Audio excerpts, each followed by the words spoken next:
Welcome to Lesson 8, which focuses on emergency response procedures and Code Red protocol.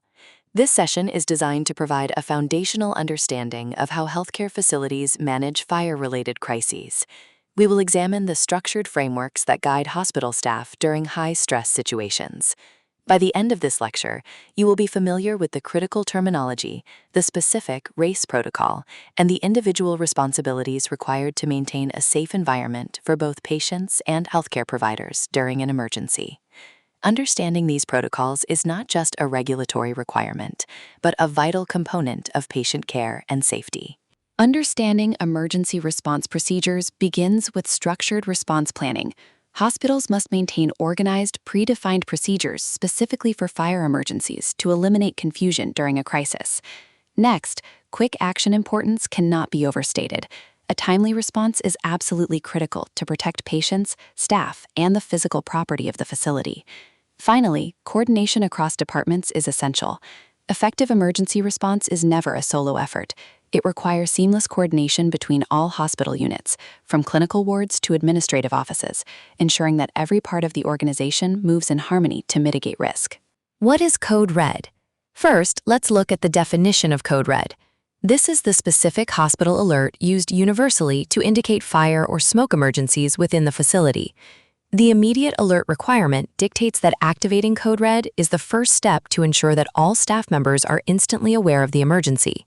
This leads to universal recognition. Because Code Red is recognized across all departments, it serves as a standardized trigger to initiate emergency procedures simultaneously throughout the building, ensuring no one is left uninformed when a fire is detected. The RACE protocol is the standard operational sequence for fire response.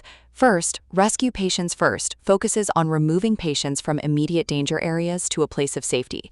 Second, Activate Alarm Systems involves triggering the manual pull stations or internal systems to alert all staff and initiate the official response.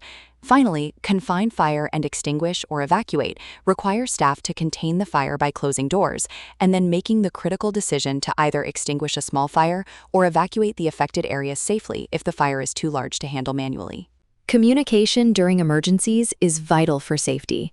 Clear internal communication is the first priority, meaning staff must share accurate information quickly to prevent rumors and panic.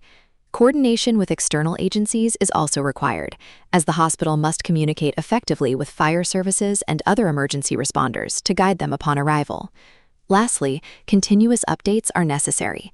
Management must keep staff informed of changing conditions, such as shifting smoke or blocked exits, to ensure the response remains safe and effective as the situation evolves in real time.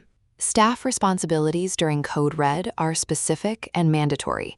Patient assistance is the primary duty, where staff must help patients evacuate safely and quickly, prioritizing those with limited mobility. Following assigned roles is equally important. Each staff member should carry out their designated emergency role as outlined in the facility plan without deviation. Finally, reporting and feedback are required after the event. Staff must report all incidents in detail and provide feedback for a post-event review, which helps the hospital improve its response strategies for any future emergencies.